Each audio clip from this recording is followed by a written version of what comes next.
Praise the lord. హల్లెలూయా. దేవునికి స్తోత్రం. మరొకసారి దేవుడు మనందరితో మాట్లాడాలని ఆశపడతా ఉన్నాడు. దేవుడు మనందరికీ ఇచ్చిన గొప్ప అవకాశం బట్టి ఆయనకే సమస్త మహిమ ఘనత ప్రభావములు చెల్లునుగాక. ఆమేన్.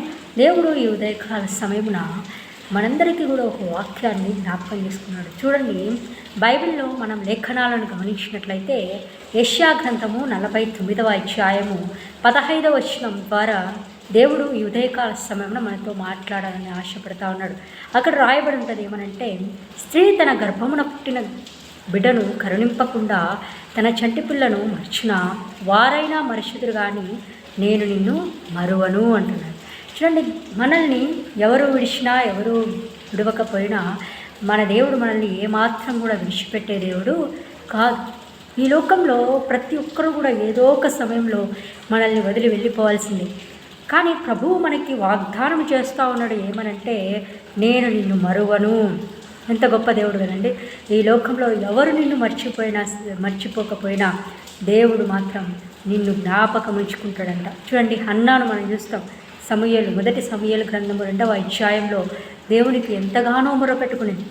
తనకి బిడ్డలు లేనప్పుడు, ఆ యొక్క సంతానలేమితో ఆమె బాధపడతా ఉన్నప్పుడు ఎవరు కరుణిస్తారు నన్ను అని చెప్పి ఆమె ఎంతగానో వేదనతో దేవుని సన్నిధానంలో ప్రార్థన చేసినప్పుడు దేవుడు ఆమెను మర్చిపోలేదు. యోసేపుని దేవుడు మర్చిపోలే, హన్నాను దేవుడు మర్చిపోలేదు, దావీదుని దేవుడు మర్చిపోలేదు, అబ్రహాముని దేవుడు మర్చిపోలేదు. తన భక్తులైన వారిని ఎవరినీ కూడా దేవుడు మర్చిపోయినట్లుగా మనం చూడం.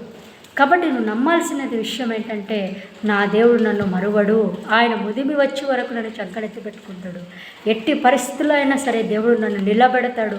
ఎన్ని సవాళ్ళు ఎదురైనా దేవుడు నాకు తోడుగా ఉంటాడని నేను నమ్మగలగాలి. యేసుక్రీస్తునందు మనము విశ్వాసం ఉంచినప్పుడు మనల్ని సాతాను ఇంకా ఎక్కువ శోధిస్తాడు.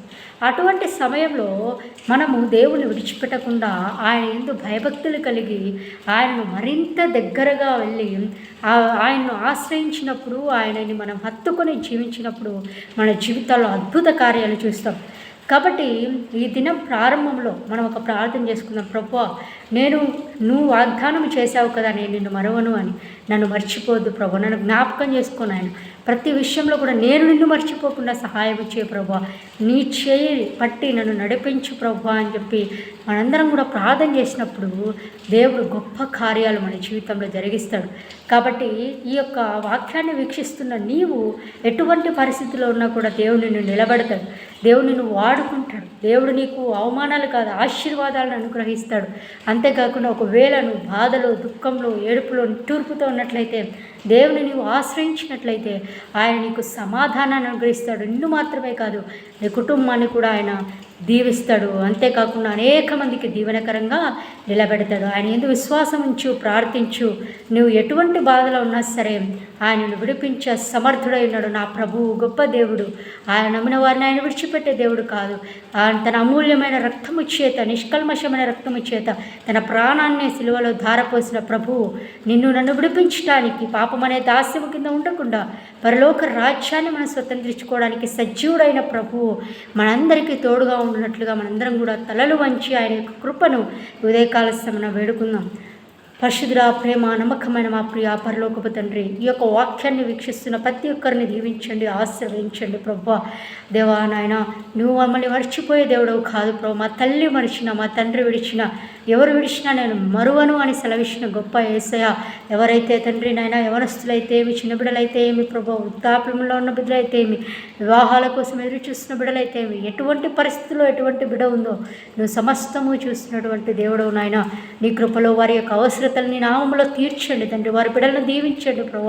వారి కుటుంబ అవసరాలన్నింటినీ నీ నామంలో తీర్చండి తండ్రి.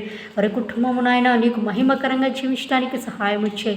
ప్రతి ఒక్కరితో నాయన నీ యొక్క వాక్యం ద్వారా మాట్లాడండి తండ్రి.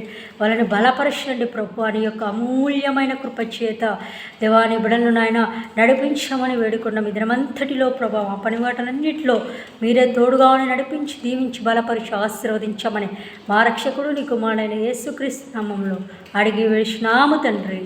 ఆమేన్. అందరికీ వందనాలండి. మీ యొక్క ప్రార్థన అవసరతలు ఏదైనా ఉన్నట్లయితే ఒక కింద కామెంట్ సెక్షన్లో మీరు తెలియజేయవచ్చు. దేవుడు మిమ్మలను, మీ కుటుంబాలను బహుగా దీవించి ఆశీర్వదించునుగాక. ఆమేన్.